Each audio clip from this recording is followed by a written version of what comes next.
I think I was like my red shirt. Yeah, my red shirt, June, whatever. I get a call during winter break, and my position coach was like, "Yo, like, where you at? Like, what you doing? Da da da." He's like, I think you need to go talk to, you need to go talk to Coach Wilder. That's our head coach, and I'm like, "What's up? Like, I'm about to go home. Uh-oh. Like, I'm about to go home for winter break. Like, what's up?" He's like, "No, I think you just you need to go, you need to go talk. Everybody leave for the winter. You Did they come give back you this line and springtime." bring your playbook? You know how they do it at NFL? No, they didn't give me that one, but he gave me the you need to go to the facility. Like, I'm like, I ain't done that. I'm chilling. Like, Yeah. I'm not feeling in no dirt. So, um, Coach Wilder called me in there. He was like, "Yo, like, I think, I think our time is done." I'm like, Whoa. "What?"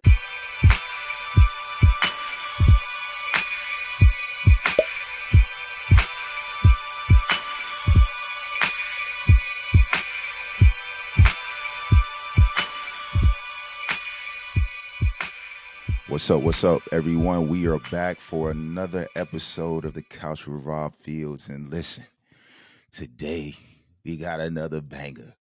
All right. We got another banger. The love for VA is big on this show. The VA South Carolina connection is continuing on. And But usually when I have guests come on the show, guys, you know how I do. I gotta lay out the red carpet. All right, so today we have a creative on the show. We have a man of his word.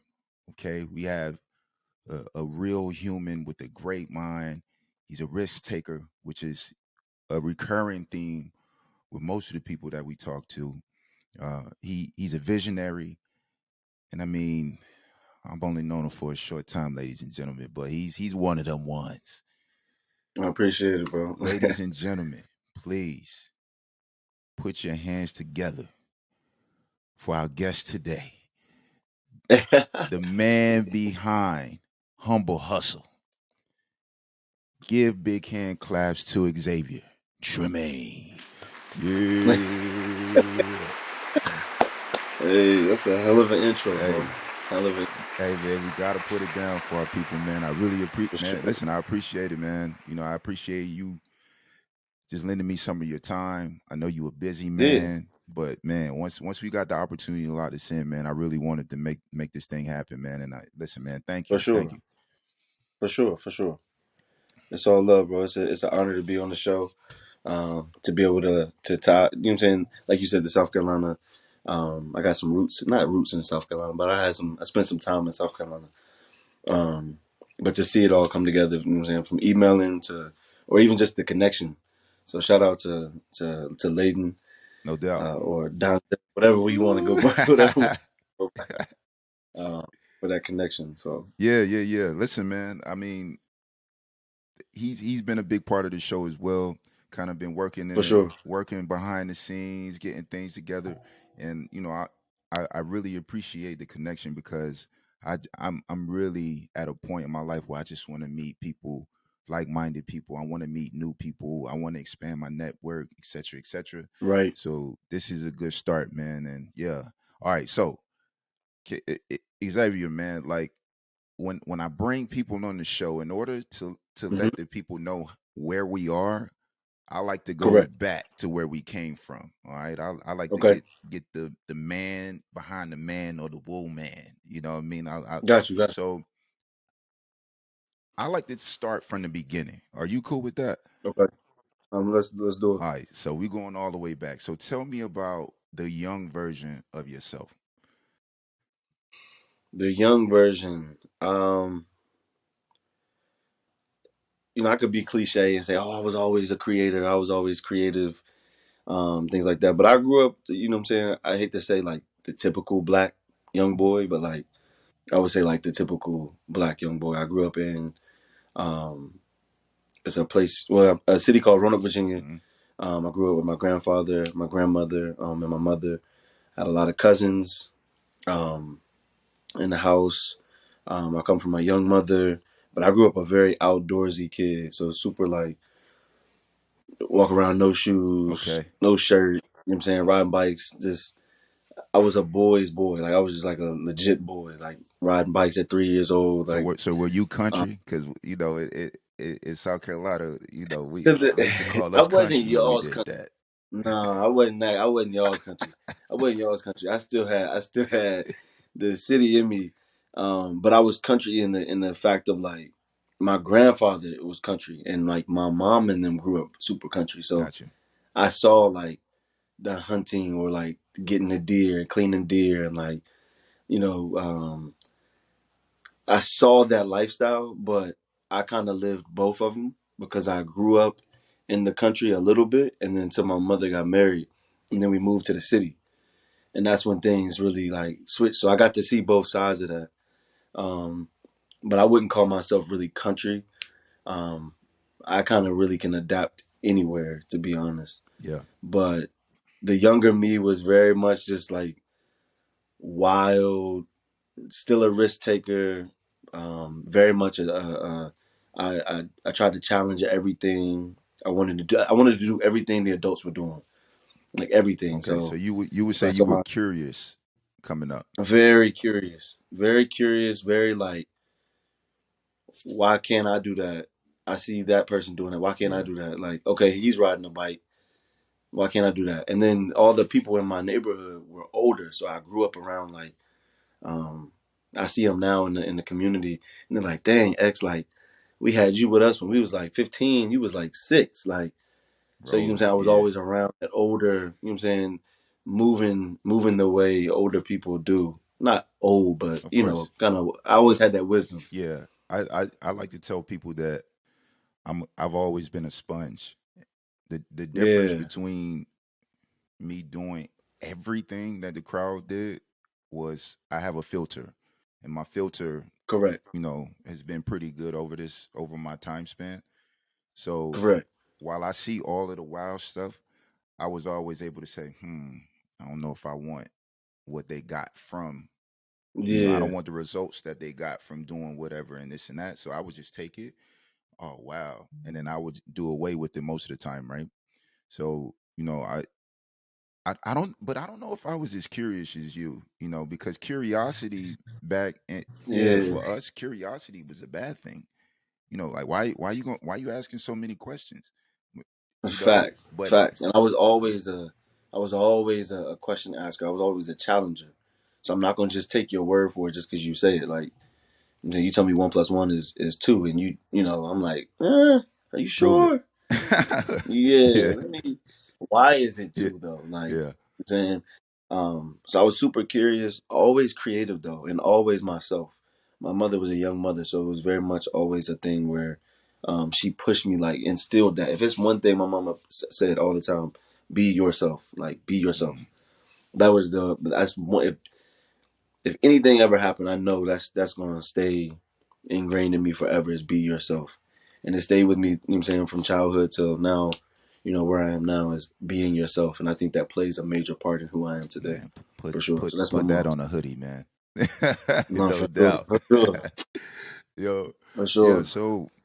So can I call you X? I mean, I'm gonna Yeah, call you yeah, X, man. yeah, for Yeah, yeah. sure. So X, man. Like I did some research, man, and I saw you were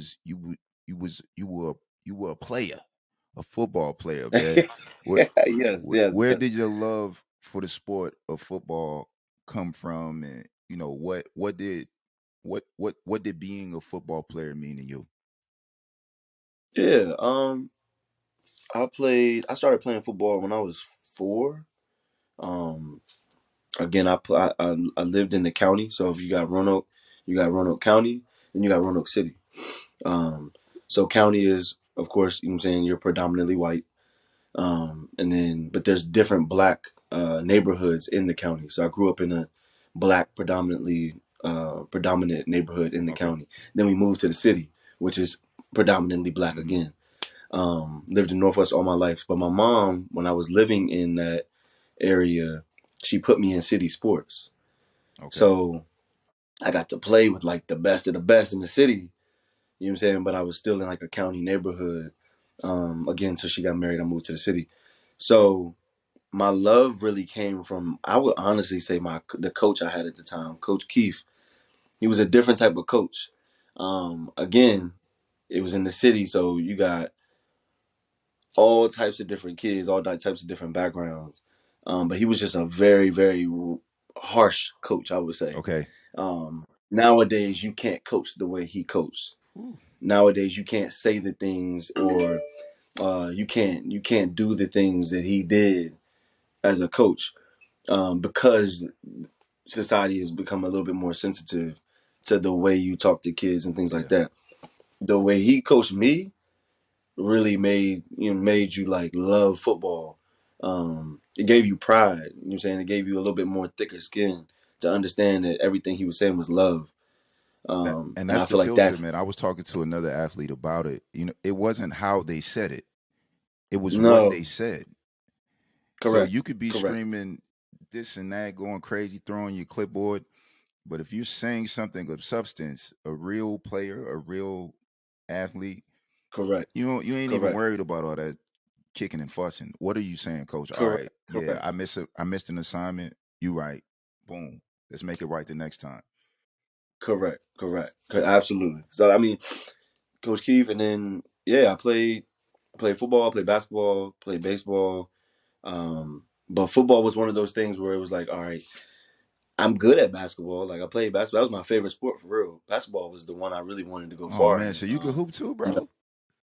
I can actually hoop. I Okay. can actually hoop. What happened? I got cut in like eighth grade at the middle school team, and it just kind of like shut me down. I was like, all right, maybe this ain't for me. Okay. And I was always big, so I was always been a big dude, and I always been super aggressive. So that was the problem on the court. I'm just like I'm aggressive, so I'm not really, you know what I'm saying. I'm not Yo, finesse. I'm right, not right, finesse right, with right. it. I'm more like put me in, give me the fouls. Or I'll get you the fouls. Or you know what I'm saying, I'll get somebody on the line. Um, but yeah, I just knew that I could go somewhere with football. I knew from a very young age, like, all right, if I take this serious, like 9 times out of 10, I'm gonna go somewhere.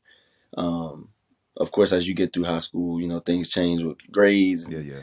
SATs and all that stuff like that. But I knew football was like, I'm in love with this joint. Like, I want to do this for the rest of my life. Like, Okay. uh, Yeah, so like so we talked a little bit in the pre-meeting about, it was a light conversation, because we really wanted to get a lot of the stuff here for the show. But what was that journey like going through school? So you said you moved a little bit, you started yep, to fall in love with football, but there's a period for all of us, right? Where we get we go through middle school and then you get to high school and things are all over the place. You're meeting new people.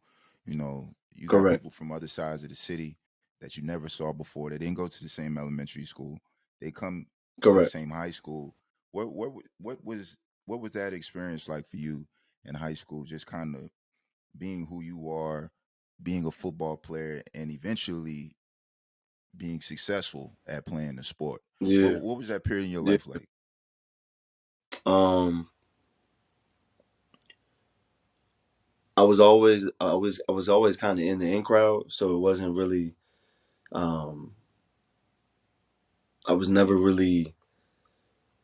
If I'm answering the question right, like high school was fun. If we were talking Yeah, about high right, school, like right. high school was a high school was a time of my life. I did not go to school a lot. Uh, Um, that was part of the problem. But I probably had too much fun in high school, to be okay, honest. So it was a lot of fun in high school because I treated it like fun. It was just fun. right. But then high school was tough too because I was managing life. I'm watching my mother, like, you know what I'm saying, watching different relationships unfold, watching Okay. the divorces, you know what I'm saying, like splits and things like that. Still managing like an absent father, Mm. like still managing, you know what I'm saying? So I'm growing up and I'm seeing a lot. But in school, it was like, all right, boom, here's the time where I get to have fun. This is the most consistent thing, you know what I'm saying? Are you an only Um, child?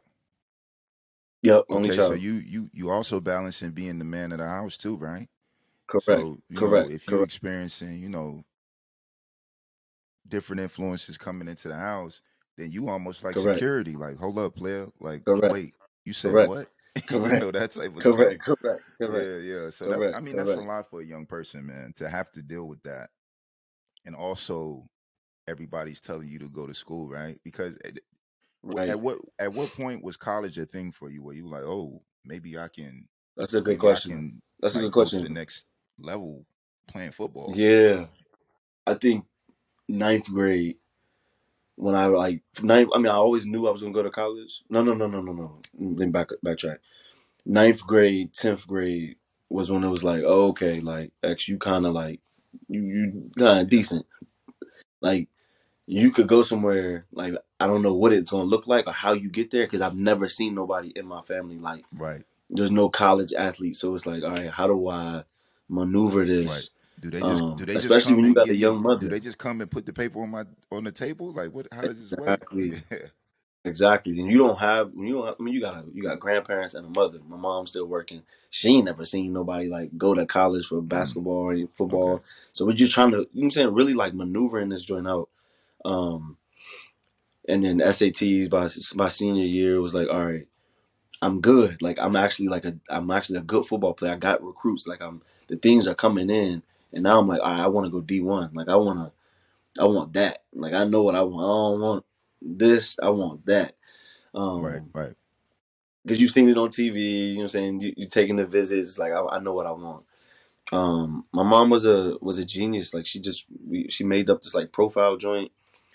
Had a picture on it, bunch of community service like accolades on it. Yeah. And speaking about my character, because my GPA was trash. Like I graduated with like a 1.9, Okay. but we sent that to like 50 schools, so offers and stuff started to come in. Unfortunately, with my SAT scores and my GPA, I couldn't just have that cakewalk like a lot of Of people course. had. Yeah. But I ended up going to Old Dominion University. So I would definitely say like around ninth, 10th is when I knew like, all right, X, you kind of decent at this joint. Like you could really go somewhere if you take it serious. Again, wasn't focused at all. It was just I was just talented. I would Yeah. say if I can only imagine where I would have went if I would have actually like lifted weights and watched Actually film pursued and it and pursued yeah, it. like really went after it. Exactly. I got in by like, all right, boom, God's grace, you talented. You know what I'm saying? Cool. Once I got there, it was another opportunity to do what I didn't do in high school. Okay. So Old Dominion ended up being your destination. Correct. Some at this point this is a change, right, in your life. So you at home, you going through, you know, what a lot of people go through growing up. When you get on campus, you're away from home. What is that first experience like when you get on campus where you like, oh, yo, like this is all right, this is what we Yeah, doing? All right. What is that like for it you? was a quick call to my mom, like, yo, this ain't it. Like, Ooh. this ain't it, bro. This ain't it. And I think it was basically because of football. I think us as athletes, like we have this when you the best in your city or you the best in your high Yeah. school, like you walking into college, like I'm like that. Like, Yeah. but then you got 10 other Everybody else is young all men state too. that- that's like that Yeah. too. So then and then you quickly get out of the having fun in high school where I could run around on the field, do what I want, make whatever plays I want, not really listening to now you got a coach and he's like, hey yo, this is a Business, business. politics, all of that type of stuff. This is business, bro. Like, I don't care where you came from. I could give a damn about your mom. You know what I'm saying? Like that's excuse my French, but like Right. that's where it hit a little different. Like, oh man, I'm going home. Yeah, Like you talking to I'm me ready to like go that? home. Like what you mean? Right, Yeah, right, yeah. right. And naturally too, because if you don't have that support system that has been there, you're on an island by yourself. I'm calling my mom. She don't understand Right, it. She didn't play right. sports. You know what I'm saying? She didn't go to like have that experience. I don't got no relationship with pops, Mm-hmm. so I'm like can't maneuver that with him. Grandfather don't understand. Grandma don't understand. Aunties they don't understand. So I'm like, you know what I'm saying? You figuring it out as a young man on Right. your own. So you find different mentors and things like that. But other than the athlete side, the you know what I'm saying, the student side, I was having the time of my life. You know what I'm saying? I'm in a whole new space. You know what I'm saying? Like it's a different type of black people. You got different cultures. I come from a city where it's not that much Well, culture. okay, right, right. So it's not that much culture. So you get around Ethiopians and Africans and, you know what I'm saying, and Haitians and just a plethora of different culture. And again, I still got that in the back of my mind, like, be yourself, and I'm being myself, and I'm accepted. I'm having the time of my life. I'm having the time Did of my you? life. So when you were introduced to all of these different cultures, did you soak that Correct. up and say, "I want to learn more"? Because coming from a Absolutely. small city, you can be overwhelmed by all of these different flavors we talking about, right?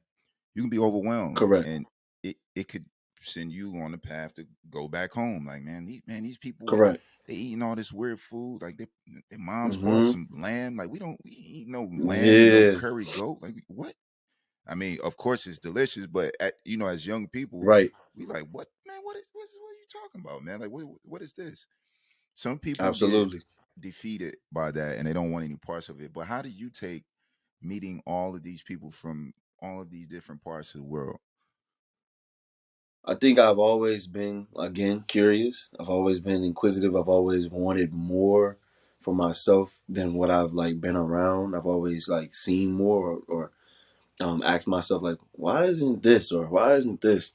So being around that finally was like, dang, like I'm finally seeing this more to the world than little Roanoke. You know Yeah, what I'm saying? Where you come from, and it's, it's white, black, like that's it. Like, yeah. um, finally seeing that was just, it was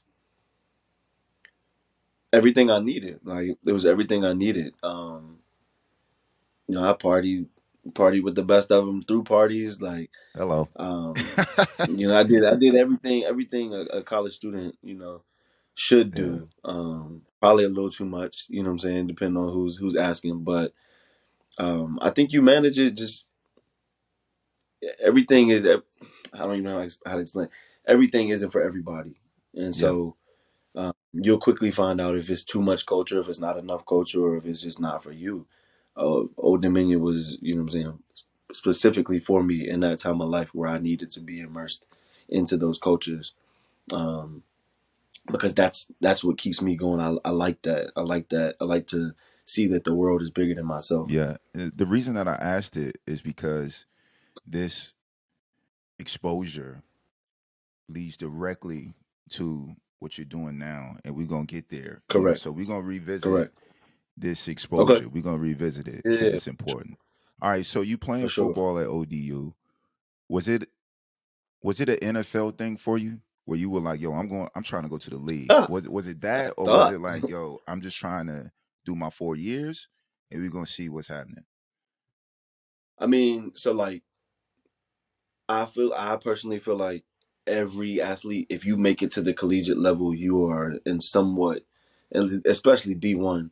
If you make it D1 level, you are very much, you've got your eyes on the You prize yeah, you of one like, step away I'm doing essentially. this. Absolutely. If I wanted to go D3, I could have went D3 and I wouldn't have taken it serious, because it just, not to say it's not that serious, but it's much harder to get pulled out of that class than if you have the exposure of a D1 Right. program. So at least for football. So immediately when I got, I mean, that was definitely like, I'm going to the league. I'm going to the league. You quickly find out if you're league material very quick, Yeah. Yeah. like very, very, very, Yeah. I very tell quick. people this story, bro. My junior year, because I mean, it doesn't really matter. I entered my name in the NBA draft, and I Yeah, mean, I was a six man in college for the most part. I mean, right. I did well as a six man, but Yeah, uh, I just put my name in the draft because it's just like, what are they gonna say? No, like okay, right, like right, right, cool. So I talked to my right. family about it, and I think I might have sent in an application or something like that. And I mean, of course, I didn't make it, but I tried it because, like you said, we one step away. Like you might as well roll the One dice. I step mean, up, people bro, buy lottery tickets every day, like every day. And some people actually get cash in. every day. So who knows? Like Right, maybe I could have cashed in. I don't know, but I tried it. right. But I mean, I asked that question, man, because there comes a time where you're playing, and then all of a sudden things change. Right. So for you, you get to your senior year. Correct. What's happening in that senior year? Um. So before and I'll give you the senior year, and I'm gonna give you before the senior year. Hmm. So, mind you, in high school, I told you like I played right. I got by the skin of my teeth of just like, okay, he gets by Right. talent. I'm not really working hard to be honest. Like, you know what I'm saying. My principal was having to pick me up from home to get me to practice. I'm quitting back and Okay. forth. Like, I was that All right. kid. College, I get the chance, and I'm like, all right, cool. Like, we did it. Like, I got to college, take it super serious. Again, coming from where I'm from, I haven't seen that much stuff around, so it's a lot of external things going on that can distract you from keeping your eye I'm on the sure they got some prize. joints on ODU's campus. Come on, man. Come on. So, so it's a lot of external stuff. So again, back in ODU, it was another high school moment where I wasn't taking it serious. I wasn't watching film. I wasn't lifting the way I was supposed Mm, to. I wasn't studying the way I was supposed to. I didn't take it as serious as like the moment was. It's like God gave me another chance, and I still didn't take it okay. serious. So um, senior year, you know what I'm saying? Like I'm on scholarship at that point.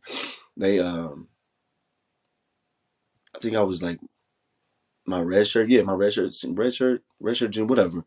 I get a call during winter break, and my position coach was like, "Yo, like, where you at? Like, what you doing? Da da da." He's like, I think you need to go talk to you need to go talk to Coach Wilder. That's our head coach, and I'm like, "What's up? Like, I'm about to go Uh home. oh. Like, I'm about to go home for winter break. Like, what's up?" He's like, "No, I think you need to go. You need to go talk. Everybody leave for the winter. You Did they come give back you this line springtime." and bring your playbook? You know how they do it at NFL? No, they didn't give me that one, but he gave me the you need to go to the facility. Like, I'm like, I ain't done that. I'm chilling. Like, Yeah. I'm not even in no dirt. So um Coach Wilder called me in there. He was like, "Yo, like, I think our time is done." I'm like, Whoa. "What?"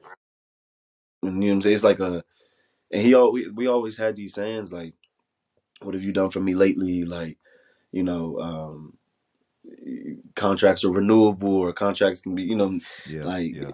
that was when scholarships wasn't 4 year scholarships. One Is year. it's one Yeah. year. So like when he told me that, for lack of better words, it was like, "Yo, like, your time is up. Like, we got fresh meat coming in, bro." That, Wow. that It is a and I revolving door, cried. man. The That college revolving door, sports is bro. different, man, because they It's are different, bro. always It's recruiting a in your business, spot, in your position, always. and and that's what you don't understand. By the time you get to your junior year, you think you solid. You're like, man, I've been 3 years. Like, I'm bled, sweat, tears. So like when you don't know for sure that they're recruiting in your place, it's very you could be very naive to think that, like, okay, boom, my locker right here, jersey number good, like, I'm Yeah. cool. I'll be back in the spring. So yeah, I got that call, and there was a couple other people that had gotten it before me. But you just think you're invincible sometimes. Yeah. Um, Especially I just finished pledging. You know what I'm saying? I'm the man on campus. Like, I'm promoting Shout out to partying. Frat. Yeah, you know what I'm saying? Shout out to the greatest fraternity in the world, Omega Psi Phi. So yeah, I had just finished pledging, so I'm like, I'm cool. I just finished my a good season. Like, you know what I'm saying? Yeah. First, I'm in grad school. It's crazy. Like, I thought things were like perfect. But I cried like a baby, bro. You taking the only thing I know from me. Um, and at that stage, there is no, like, it's not like high school where it's like, all right, boom, at least I got college. It's like, nah, this is it, bro. Like, That's it. this That's it. this is it. You taking the only thing I know. So that's when adulthood really, really, really hit. Um, that day when I had to go clean up my locker. And it was like, dang, like, this is it. Time to go get an apartment. It's time to go get a job. It's time to, like, you really gonna have to man up now, because life is really, really about to hit. Yeah. Yeah. Like for us, and we were talking about, our good friend Lady, man. So our coaches were directly recruiting at the guard position every single summer. And Wow. we would spend summers on campus training. We worked basketball camp, so we get to Mm-hmm. play 5-on-5 after basketball camp and stuff. 9 o'clock at night, run 2 hours, go crazy. So what our coaches would do is they would bring in new recruits for those night sessions. To play with y'all. Yep. So those night games after camp, the recruit would come in and we would see him, right? So I think, especially for me, there was always internal competition Right. amongst teammates. Right. That's the only way that you can have a successful team. You have to look at the man next to you and say, in practice, my job is to destroy you. Correct. That's it. Now, when we go and play these other teams, we like this. Right. With we just like this. We're fist. You know what I'm saying? We not just kind of spread Absolutely. all up. Yeah. So um when these recruits would come into the gym, especially Lane and I, we would look at each other and be like, and then we had another guy come in. So we had a crew. It was like five of us who basically all of us were 1,000-point scorers. I think Layden was close. Wow. And we had another guy who was really close. He might have missed about 2 points. I had 1,300. We had a guy who scored 2,500. We had a guy Sheesh. who scored 17. Like we were on the same team together, right? Yeah. So it got to a point, especially in our junior year, where anytime they brought transfers in or those, whoever freshmen, we always looked at each other kind of like, you ever heard of this story, the Dream Team, when Yep. Mike and Jordan was when Yep. Tony Kukoc showed up, Yep. and Mike and Pip said to each other, "I got him. No, you got. No, Right. I got him. No, I got him." Like Yeah. everybody wanted a piece. We were doing that to the freshmen, like in the transfers. Like, all right, bring them every night, bro. That's Like love, bro. That's just love. just hungry because we were like, listen, I know we competing. That's what we supposed to do, but Correct. ain't nobody coming in here and taking our chicken dog. Like, Correct. what I'm saying? So Correct. we pound up and we would Correct. go hard, See, and you know. it's such a it's such a difference too, because like you know what I'm saying, when you got I'm playing linebacker Yeah. and you bring in this 23-year-old from JUCO. He don't know Right. nobody, you know what I'm saying, but it's more of like I'm fighting you, like it's just me and you, right? Like ain't nobody really else like trying to save you for your position. Like they, you got it. It's different, but it's the same at the same time. Like these recruits coming in, boom, you know your spot. All right, I'm seeing my name on the board at 2. But then when you're not really doing what you're supposed to do, like me, I'm not watching extra film. I'm not staying late, you know what I'm Yeah. saying, for Yeah. workouts. I'm not trying to do the extra. I'm Right. just getting by because I see my name. I'm like, all right, cool, I'm good. I'm showing off on kickoff, yeah, everything. I mean, I'm still playing, but never really going that extra mile the way I should have. And I said, I mean, that's just that's just wisdom for me now when I talk to young boys that like want to go to college to play football or go to play a sport. And I'm like, bro, like, just know what you're getting into. Right. Because when you step on that campus, you're right. Your mindset should be like, I'm like that. But just understand that everybody's walking out. I'm like that, like everybody. So you're The gonna have to crazy have thing a is, real sorry to cut you off. I no. thought I was decorated coming into Yeah, college, and right. then I looked at the other four guys in my class, or three. Was it three of us? Yeah, the other three guys who were in my class. Yeah.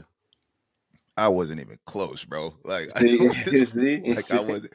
So I came in with a chip on my shoulder because I'm going online. I'm looking at this stuff, and I'm like, they did what? right, He got a scholarship from where? The only right, reason that he didn't get in this school is because the grades were this or that. So correct, leading scorer in the state of North Carolina. What? He coming here? Like, right, that type of stuff, right? right.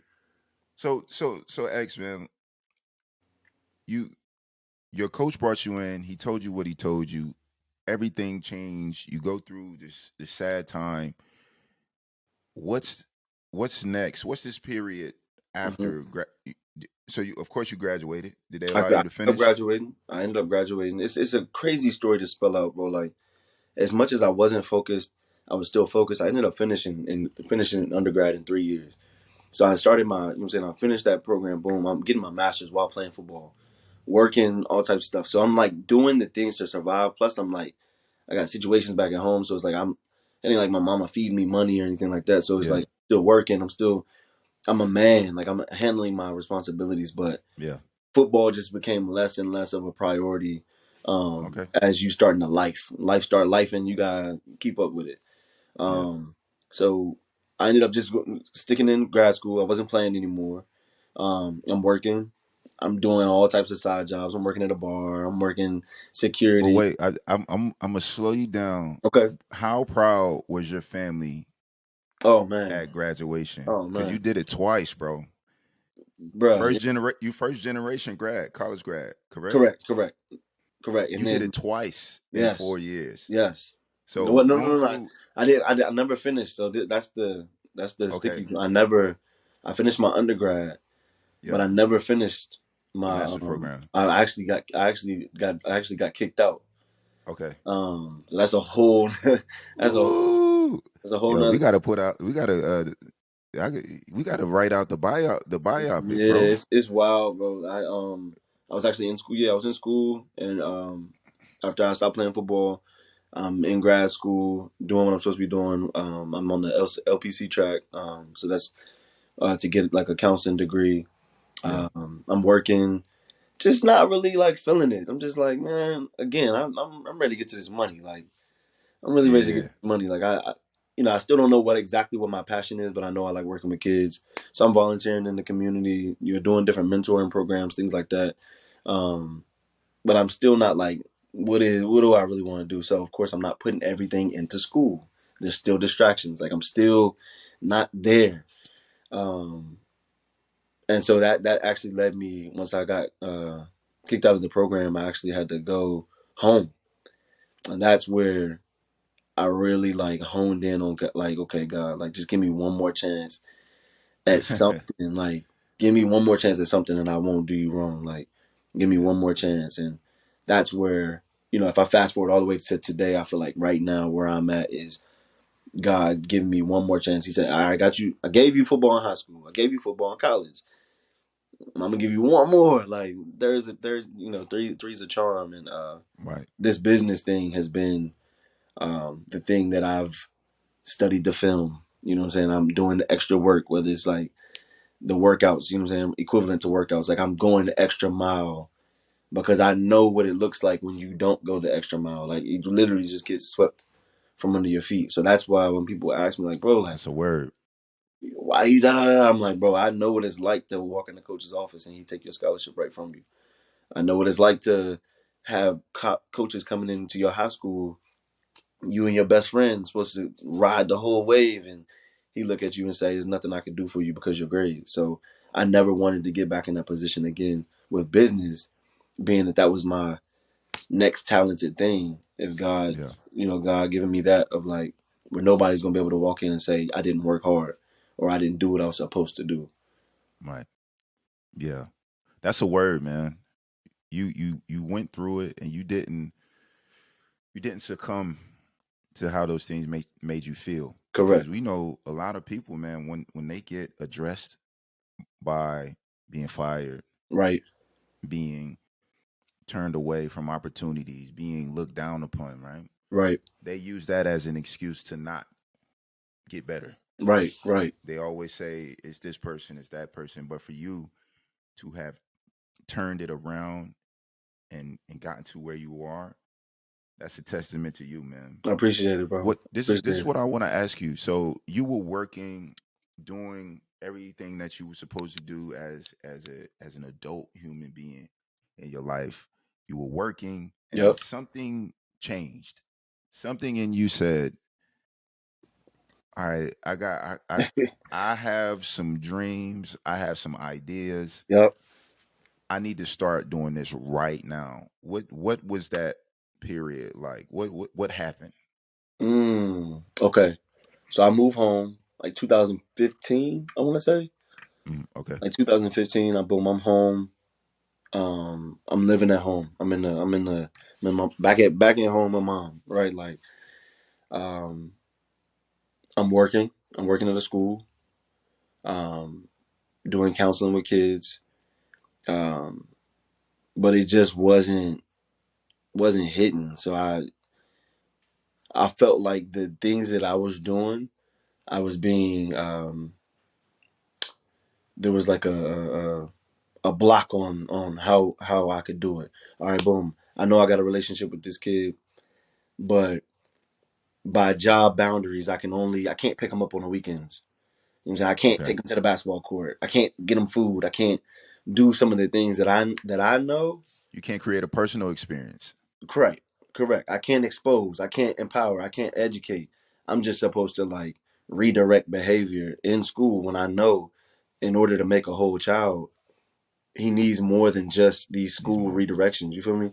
So with that, that's when I started to like just dive into like these uncomfortable places. I would say at the time I didn't know that they were uncomfortable places, but I started to dive into these things that weren't traditional. So I'm just like doing give backs and working with kids on the side outside of school, and then it got to the point where I created a business. I created like a model that I felt like um, at some point would be sustainable and would get me out of where I was, Yeah. in that structure of school. Yeah. Um, it didn't take off right when I wanted to, so Of course not. um, That's usually how these things go, right? exactly, Yeah, exactly. the universe or God, whatever you believe in, it makes you work for it, It brother. makes you work for it. It makes you work for it. Absolutely. So I'm still in the school, um, and I'm building different programs. I'm just like coming up with ideas, just doing stuff. It got to the point, bro. I ain't even gonna lie. Like I was just like, yo, I'm spending way too much time. At this point, I'm doing the company a disservice because now I'm like working on my stuff while I'm at work, and I'm like, Yeah. you know what I'm saying? I'm in the bathroom making calls, and like I'm got my, my teammate like, hey, cover me while I run downtown real quick and do this meeting. So like at this point, I'm doing the kids a disservice and I'm doing the company a disservice, and I don't like the job anyway. So it's like, bro, it's time to get out. Right? I rather like really like starve than to keep being here being miserable because I don't want to come to work. Right, right, right, right, right, right. So I quit. I quit. Like I just quit, and was like, I'm done. Like I will figure this thing out. Like I will really figure this thing out. Took a chance on yourself, Took essentially, it- right? Yep. Took a chance on myself. I started doing photography. Okay. I started working at UPS. I started Airbnb at my house out. Um, I was at that point. It Different was like, streams of income. Smart yes. man. At that Yeah. point, it was hustling. Like I was really, really hustling. And that's really where I could give you 5 different stories with like how the nonprofit started, how the clothing started, and how the mentoring agency started. But that's where it really started from, with me being in a job and seeing, hey, there's more that can be done for these kids Yeah. to get to the end goal. If we got these kids and we really want to affect them the way we say we do, then we've got to put implementation and programs and initiatives in place to really do that. And it can't be the traditional, like, it's got to be a little bit more out of the box thinking. It's got to be innovative. It's got to be creative because the world is moving. And if we stay stagnant thinking that this old way of thinking is going to lock in with these kids, it's not. Like, it's No. not. Yeah. I mean, you have to upgrade your thinking. I think the way that we were taught was great for us Correct. in that period of time in the world. But now there are so many outside influences. Those ways don't always work. I think Correct. at the core, those values can be applied today, but they Correct. have to have a different appearance. Correct. You Correct. have to wrap it up a little bit differently. Correct. You got to put some Jordan ones on that brush, Absolutely. Absolutely. nowadays, what I mean? Like Absolutely. you have to change it. It needs a Correct. Montclair coat, stuff like that. What I mean? You can bring it there, but you have to change it up, man. And um, for me, I try to approach because I'm a coach now. Yeah. I try to approach kids in the same way. And then I'm gonna kind of run it back and say my last season, and I can admit this publicly, my last season as a professional basketball player was doing that. Yeah. I was learning how to edit video. So when it didn't render as fast as I wanted, or if I had to do a content run, bro, I wasn't thinking about basketball practice. Right. Basketball practice had become a hindrance for me. Right. Like it was just like, oh my God, man, I got to do this for like 2 hours, 2.5 hours. I got to stretch. I got to drink water. I got to That's when get you know. just enough sugar. But at the same time, I'm on my phone, like texting my wife, like, yo, can you open up the laptop and do? Like I'm thinking about the podcast Correct. while I'm in the gym. Correct.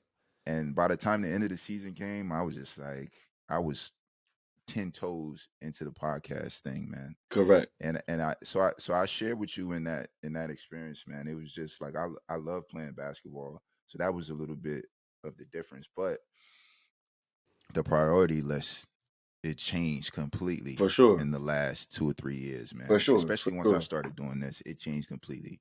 So I was like, yeah, I love doing this more than going up and getting an hour extra shots of blah blah blah blah blah, right? Right. And that's Yeah. and I think that's when you get to that point in life where you understand that passions change and passions evolve. That's a beautiful thing, like to be self aware of yourself, knowing like, all right, I really once was very passionate about this, but as life starts to move on, like you just find different passions.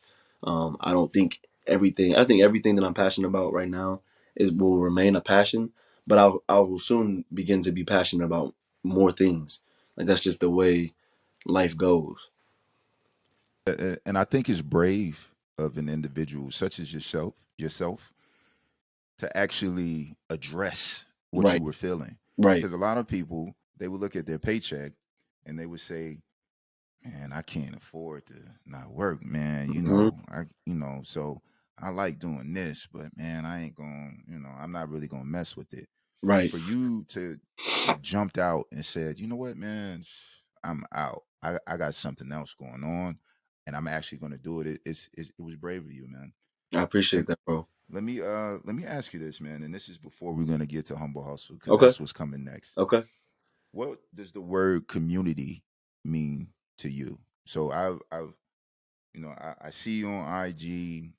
I've read about you. You are very, very, very active in the community. You talked about it. Correct. What does the word community mean to you, and why do you care about giving back so much?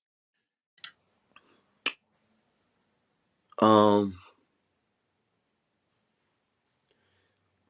it's a bunch of different answers, but to like when I was in college, I always said like when I make it pro, like I'm definitely about to like give back. Like I'm about to like really give back because I didn't really see it.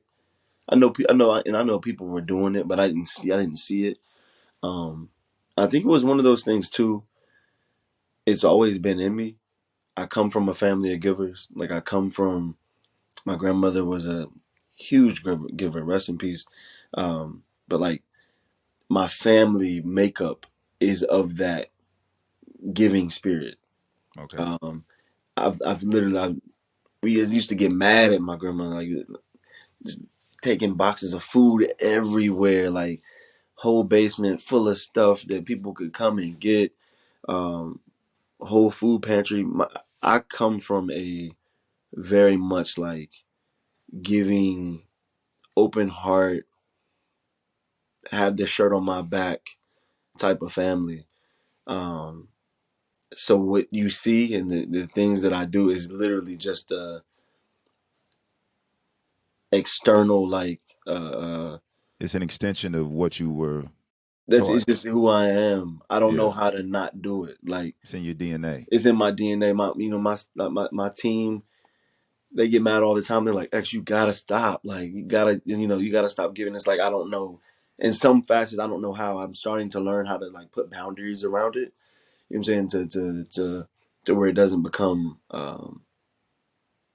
emptying to myself because it can very much be that because I've watched my mother, my aunt, my grandmother empty their self, you know what I'm saying, Yep. pouring to others and Yep. not know how to fill their cup back up. So I'm learning that Yep. now. But That the it's same very much goes. You can't pour from an empty cup. you cannot pour from an empty cup. So, that's That the kind of the caveat, right? absolutely. Like, you giving, but at some point in time, you'll have to replenish your You have to own. replenish your cup, bro. And You it's know, not you you it's you have okay to to be take time off. You got to take a vacation. You got to do absolutely. this and that, right? There's such a negative uh negative like stigma on the word selfish. Um, Yeah. but now I think society is starting to figure out like that word selfish doesn't mean it doesn't have to be negative because sometimes being selfish is the best thing that you could do. Um, but I guess Everything in moderation, right? Like too much correct, of anything will kill you, correct, essentially. correct, So if you always selfish, correct, I mean, you're a selfish correct, person. correct. But there are times where, like you said, I need some me time. I need So some me time. today, maybe I'm gonna work out, maybe I don't. Right. I'm gonna eat some food that's probably not that healthy. Maybe have a couple extra glasses of wine. Whatever. Like Absolutely. Yeah. sometimes you need to be selfish. You need to be selfish. You need to be selfish. And I think, yeah, like to answer your question, short but sweet. Like I come from a giving. I don't know how to explain it. But when you come from that makeup and you see the matriarch of the family and the patriarch of the Absolutely. family, that unit, um, give and give abundantly, like, and there is no malice behind it. There is no um, contingency behind it. It's like, hey, I'm giving from my spirit because this is who I am. This is who's Right. God got me here to. Everything that we do, I think it just becomes contagious. When people around me, they can't help but to. It's either you get with it or you get lost, type of thing. And that's not a. I'm not saying that to be rude, but that's what it is. It's like, hey, you can either get with this like love that we have for the community, or this may just not be for you. So when you speak about what is community, community really is love. Like community is the people around you that hold you accountable. It's the people that uplift you in prayer or spirit or just words of Right. affirmation, whatever you need at that moment or during that time. But community is where you come from. Community is what you tend to fall back on. If you go too far, community will draw you back in. And it doesn't just have to be the demographic community of like, oh, I grew up on this street. Right. Um, Community is kind of really whatever you make it that uh, allows your allows you to grow. I would say. Of course. All right. So yeah, I mean, you laid it out, man, and like I said, you always doing giveaways. You always have 2 feet. You 10 toes down in the community, man, and it's it's important that everyone hears that because when they see the brand, Humble Yeah, Hustle, yeah. when they see the brand, they see uh, a very diverse color palette. I mean, everything is cut nicely. What is Humble Hustle, hmm and like what is the ethos behind it? Like Okay. what is it? Yeah. So, um, to give you the root, the foundation, humble hustle was derived from um, me just wanting to do more of what I'm. Let me say it like this: humble hustle is a lifestyle. To be cliche, is more than two words. It's a lifestyle, but the entire nonprofit is meant to empower, educate, and expose Black youth. It's simple. It's sweet. Um, Everything that we do is within those three pillars. We expose, we empower, we educate. So that can be super broad, but it's very much still tunnel vision of where we're trying to get. Right. It was derived from just like the life that I was living when I moved back home, and then now I look at it. I've always lived this same life. My grandmother, and grandfather always lived like a humble hustle type of lifestyle. We always found a way to give back, no matter what we had going on. If you saw something that you could make better, you did it. Um, that's just the lifestyle that we've always lived. So coming back home, that's what it was. It was I get out of school, I may be tired, but I would find a way to, if I see this kid needs a coat, I'm gonna figure it out. Like, um, if the kid needs to get to basketball practice or needs this or needs a scholarship to do this, we figured it out. And so I felt like everybody had this humble hustle type of lifestyle. Some people just don't know how to um, implement it, or some people don't know how to get it going. Yeah. Um, but now it is a 501c3 nonprofit organization, again, that is meant to empower, expose, and educate Black youth. We have a variety of different programs that we work with within the community. um, with adults and kids. Our first program is called the Humble Heights. That's like our premier program. I get excited when I talk about it because it's so just like grassroots and authentic in the way that Yeah. it's been kind of blossoming, I would say. And that's where we take Black kids in the inner city and like expose them to outdoor recreation. So if anybody out there is listening that knows about Roanoke, Virginia, or the southwestern part of Virginia, Yeah. you know that's more mountainous, and you got your rivers and your lakes and things like Right. that. Right.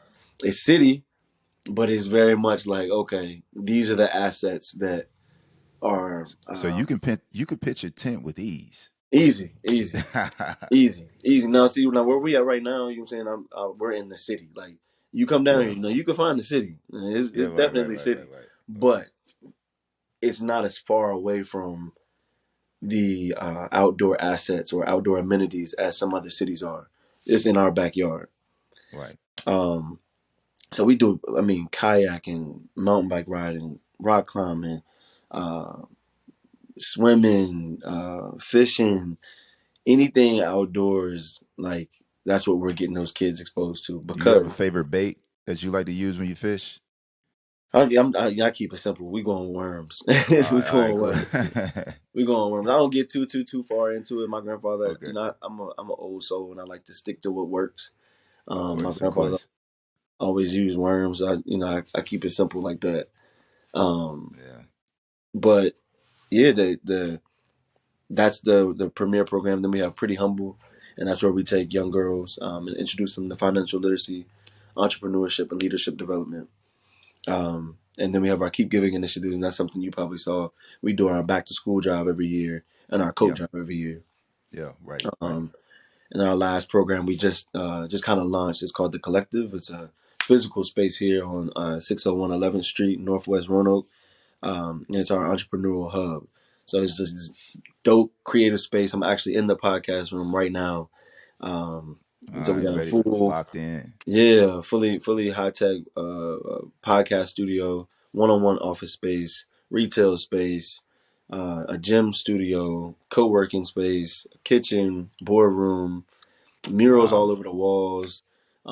That's Very dope, man. modern, very clean. So that is the nonprofit. That is the Humble Hustle. Man. All right, ladies and gentlemen, he ain't playing. The Nah, Xavier don't play. All right. absolutely, absolutely. So let me ask you this, man. Like I said, like I'm looking at the releases that you Yep, all are putting together on the clothing side of it, correct. and it's like, man, like this is I see the nature influence in your work, Hmm. and I'm a earth tones guy. Okay, So when I see the color pattern, I'm like, yo, that's fly. Let me ask you this: What is your where did your influence in terms of fashion come from? okay, that's a good one. Especially coming from a city like Roanoke. Yeah, Where does your fashion sense? yeah, Who influenced you to be who you are in, in relation to your outward correct, appearance? correct. So back like when I was talking about my mom was a young mother, but she always talked about my pops being a fly dude, like always had the Okay. newest clothes, always had the newest sneakers, like. She always said like he always had clean shoes on, like every pair of shoes always had a good fitted on, very clean, um very, you know what I'm saying, just put together, you know, super well. Yeah. She always said that. So that's something I took pride in being a young man of like, well, my dad, you know, even whether he was around or whatever, it's just like as a young boy, like that's what you want to be like, you know what I'm saying? You're like, okay, cool. So that Yeah. was one thing of just like staying super clean. But Kanye was my biggest like influence. I'm not gonna lie. Like Which phase though? Was it backpack and I polo was college, yeah, Kanye, I or was was it a college little bit dropout. later on? I was definitely college dropout. I've always been I mean, growing up, I was a huge Kanye fan, huge. And I always pushed the limit for fashion, um, because again, my mother was always saying like, be yourself, be yourself. So I Right. always wore what I felt. I never Yeah. wore it because of the colors or because it was in fashion. I wore it because I felt it made me feel good. So I may put on some wild stuff, but if I felt confident like with it on, then I'm good. That's all I needed. That's all that matters. Yeah, Yeah. that's all that mattered to me. So I always wore what I felt. When I get dressed up, when I get dressed in the morning, like I'm wearing what I feel. Whether it's a hoodie and a hat, or if it's you know a suit or whatever you want to call it. Yeah. So I said definitely say Kanye and just like modern hip hop is for sure always gonna be an influence on, I would say, any young black kid nowadays. I'm saying you're It's the looking at, leader. And it's yeah, not it's and the crazy thing is it's not only us or it's influencing the it's everybody, world, bro. everybody, right, right, Every single like if you go to certain countries, they probably don't even speak English, but they know correct, every single word correct, of this song or that song, right? correct, Or they going on YouTube watching your videos, so they trying to match your fly, right? And correct, now they can go online and get it anytime they want. You know, absolutely, back in the day, like these people had to go to other, they had to come over to the States to get correct, that hip hop influence, right? Now they correct, can get it right there at the doorstep. correct, So correct. yeah, so I feel you on that. Yeah, Yeah. that the clothing was always something. I always wanted to do clothes. And once I started the nonprofit, that's when I started to dive into, okay, you know, being young black man in the city with a 501c3. You know what I'm saying? I can kind of do anything, but now I'm a little bit more. Now I'm more dangerous that I can like sustain it with my own company. So that's why I created the clothing line as Okay. a LLC. Was a sole prop because I knew, all right, I can sell my clothes, put whatever I want on it. That's there. Boom. There's my creative outlet, and I still get that right off of just like donating to my nonprofit and sustaining that with it. So that's the model that we That's have. awesome. Yeah, that's the model And that we have now. I think that's a great model as well because it's a circular motion in terms Correct. of Correct. where the funds are going Correct. and one thing will especially for the most important part of it, it will never it will never falter because you always have something to back that up, Correct. just in Correct. case this and that happens, right? Correct. And that allows me to be super transparent with the community. And the community seeing like, okay, boom, I definitely want to support because he's taking the kids out, like you said, it's the circular motion. He's taking the kids out. Boom, that money that we just bought that shirt with, you know what I'm saying? Every month something gets donated to the nonprofit. So that's gonna be the money for gas, or that's gonna be the money for food or whatever. But also it allows X to still like maintain his lifestyle and Yeah, eat yeah, like what I'm saying, eat, travel and have fun like a regular working citizen does. yeah. Yeah, and I mean, like we talked about earlier, you have to enjoy the fruits of your labor, man. Correct. You're doing a lot of work. You got your hands in a lot of different. My mom always used to tell me, um, "Son, don't ever just put one iron in the pot. Like you got to have multiple irons in the pot, just to keep things going. Because Correct. something might fall off. You need to be rolling. Uh, Correct. but at the same time, you still we all want a certain lifestyle, and to have your businesses going in the way that it's going. Like, I know you like, yo, I gotta eat, baby. Oh Shit, yeah. I I gotta eat. travel there every now and then, Yeah. pop ups, this and that. So we're progressing through your story, man, and we getting towards the end because we've been doing some work to get this thing kicked off, Facts. V. But I want to ask you this: what is what are some of the challenges that you face? Because all all of the people on the outside, they see a finished product. Correct. They never see the process. Correct. And a lot of people, I mean, I like the process, but a lot of people they don't really care about the process. They see us as a finished product. Correct. Tell me about some of the things that could be difficult for you just going through this process of having multiple irons in the pot. Yeah, for sure, for sure. Um,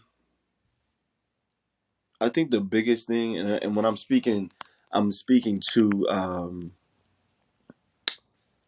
I want to speak to people as I'm telling it, right? Like, so, like, when you start a brand, the one thing that is most definitely going to be the foundation of everything is confidence. And so your confidence is gonna. I feel like it's like a roller coaster. It's been Yeah, like a roller coaster. It's very hard. It's easy. I mean, you can watch stuff on YouTube all day long. You can listen to yeah. as many podcasts as you want. But confidence is something that you're constantly working on. You're constantly trying to find that maintain that level of it. So I definitely think confidence is one of those things because people are human and people that haven't seen something will naturally say it's not gonna work, whether it's their fear projecting on you or Yep. whether it's that they tried something and it didn't work, so they're pissed off, so they want to, like, you know what I'm saying, let you know, hey, look, I tried it, it ain't gonna work. You know Right. what I'm saying? But that confidence is something that you have to have, um understanding, like, hey, look, it's gonna be peaks and valleys, Yeah. and understanding that you're not gonna. So that's one, confidence. Two, understanding who understanding that everybody doesn't have to support you and everybody's not going to understand, That's and that's whether that's that's that's a big one right there. friends or whether that's family. And I say family like with a capital F, because if they have not seen anything, or if they only want the best for you, you know what I'm saying, with security, they're not going to understand, X, why are you quitting your job Oh to yeah. chase this dream that you've seen. um That how won't are you make going you to. any money because everybody just want they don't a lot of people don't understand that creativity is almost, I mean, it's a beautiful thing to be able to think up ideas, just kind of mold it and Right, actually get a finished product. A lot of people are like, You got the finished product, but how much money you making?" Like, right. listen, I didn't necessarily. I want, of course, we want to monetize it, but I'm doing it because using my brain feels good. If I like Creating to is, see what I yeah, see come to life. e- exactly. I like to see that. Like, and it is. Yeah, You're right. It's not about money. I said it a long time, 3 years ago. I said it on a podcast. I was like, bro, like, I, I'm not chasing money. I'm chasing time. Like, I want my time. I want my time to be able to do this, to spread wisdom and, like, yeah, share love and share my story, yeah. or even just to sit in a room and create. I want my time. You Um, can't pay for time. you That's the can't pay for thing. time. You can't pay Um, for time and you can't pay for love. Those are two of the most important or assets on this absolutely, planet. But everybody's absolutely, chasing the money, absolutely, absolutely. you know. Um, so I definitely say you the confidence battle is always going to be something that everybody's going to struggle with. It's peaks and valleys. Understanding, your friends and your family. Um, Learning, like staying in that, staying in that problem. That problem. I say we stay in the problem phase. Because where there's Mm, a problem, there's always a solution. That's where you get creative and find that solution. If I you like always, that. Yeah. what I'm saying, like, you want to stay in that problem realm, because then you're constantly. It doesn't mean you're staying negative. I don't want nobody to take that, but, like, staying in that, like, okay, what can be done to make this building better? All right, boom, I get to be creative. Like, Yep. there's fundraising, there's implement. You know what I'm saying? There's community, there's whatever. So, um, I mean, I can name thousands of things that I've been through. It's kind of specific on, uh, it gets specific, but, like, overall throughout this journey, I think the biggest thing is believing in yourself. Very much like understanding that, the more uncomfortable you get, the better, the more you grow. Um, and I know that's become a cliche thing with society now. It's like, oh, stay There's in the no room. there's no growth in stagnation and comfort. Absolutely You not. have to be Absolutely able to not. push that line. Just You have continue to to. push the line. You got to.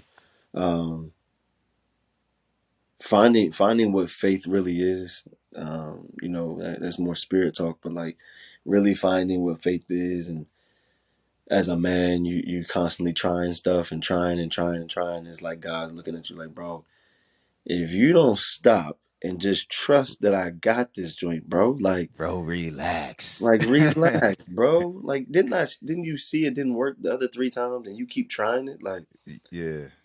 um, so that's another thing is just finding what faith really is and understanding that like you're here for a reason and everybody has it.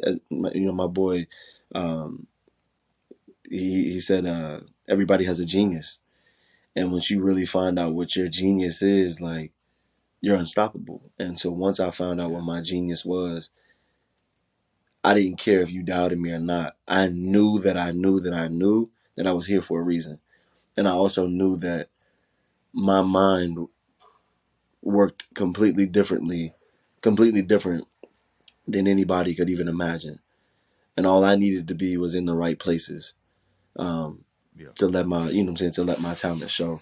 So I know I went off on a little bit, but like, if you asked me, if you had a specific joint, like I could give you that story, but it's no way I could wrap it up into one thing with especially with just entrepreneurship of the things that you learn because it's just imagine being on a boat in the middle of the ocean and it's either you know the boat is safety, you got food, you got Yeah. it's I I feel like that entrepreneurship is the closest thing to just jumping.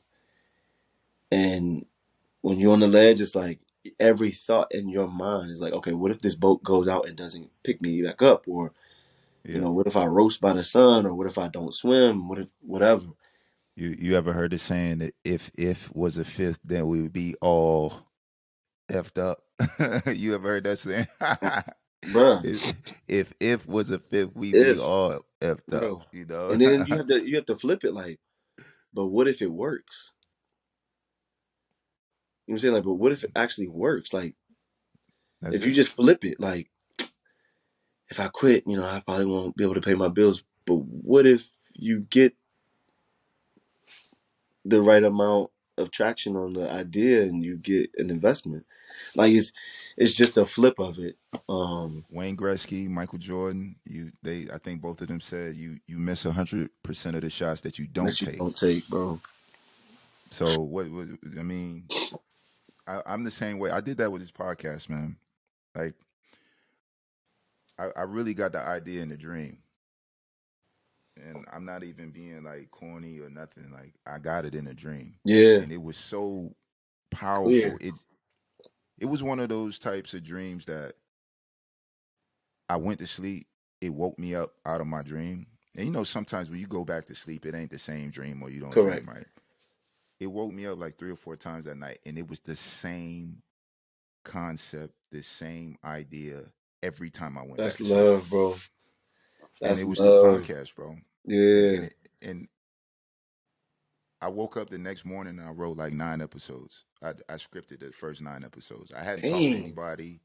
I hadn't done anything. I hit up my man D Wills, hit up Derek, Oh yeah, yeah, yeah.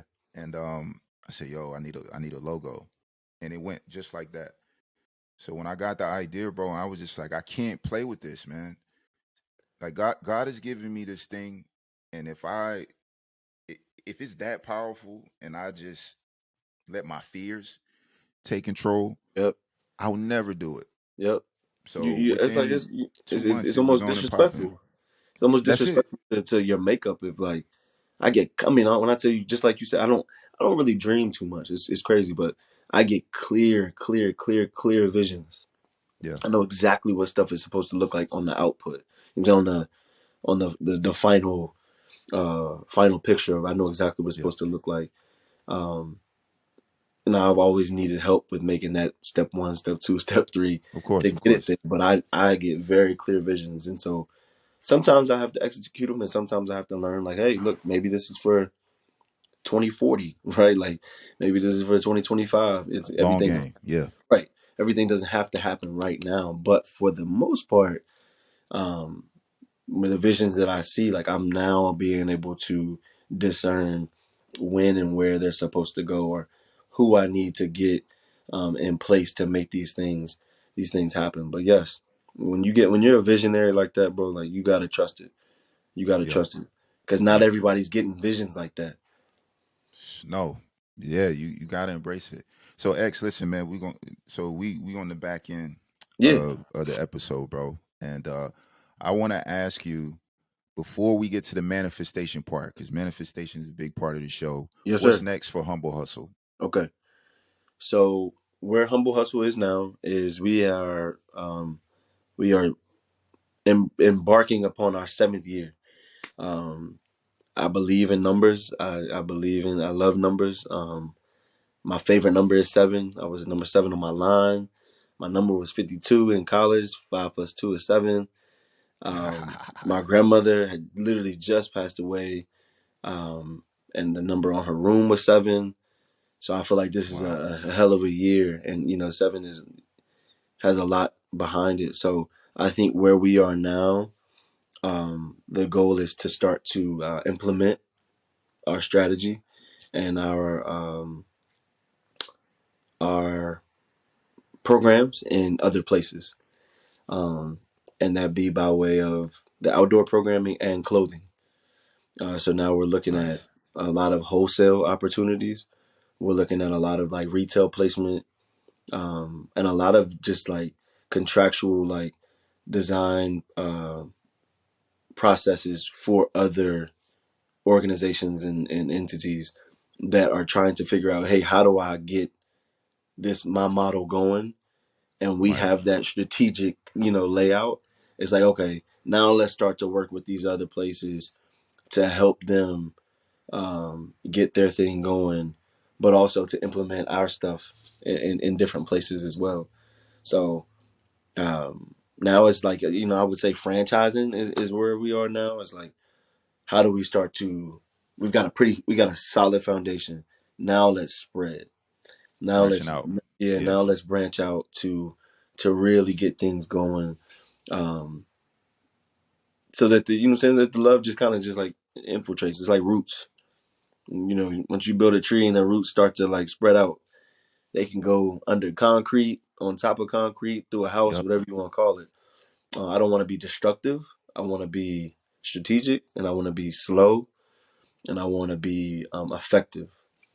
So that's where Yep. we Nice. Well, ladies and gentlemen, are. if you haven't gotten on the humble hustle train, I'm telling you, I appreciate it, man. listen, you better get your ticket because Absolutely, absolutely. yesterday's price will soon not Yeah. be Oh no, today's no, it's not. price. We got discounts going on right now. So, Okay, but yeah, all right, all right. Holiday definitely season too. holiday Holiday season season. for sure. Definitely So, hop so on the X man, website. manifestation is a big part of the show. Okay. And when I have people come on the show, I like them to just verbalize their wildest ambitions, their Mm, wildest dreams. What would you like to manifest on the show? That could be personal, professional, or both. okay. Okay. Mm. So, all right. Try to be as specific as possible because I know that when you manifest, you need to be specific. Yeah, and you can always use us as a reference when you get to where you know upset or where you trying to go. You can always Correct. come back and say, "Yo, I said it," No facts, or facts, facts. episode 20. Absolutely. At 107. At No 107. doubt. So I'm gonna say it now for that minute end up. Right. I would say that for myself, I want to I want to be the greatest creative director um that's ever been known. And I don't think age or time has anything to do with it. I'm literally walking to my craft now. I want to do really, really, really, really good creative direction for artists. I want to do it for organizations. I want to do it for brands. I want to do it for people. Um, so that's that for myself. That's where I feel myself walking into is high brand creative direction, videos, photo shoots, brands. Like I said, organizations. to give people that facelift, when they just need that spark. That's what I really want to get into.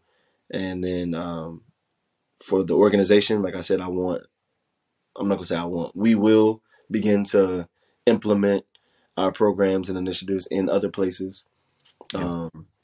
and we'll find a solid foundation, and we will be able to discern the right people to take on those roles. Um, and so I think for organization for sure. For the clothing, that's only gonna grow.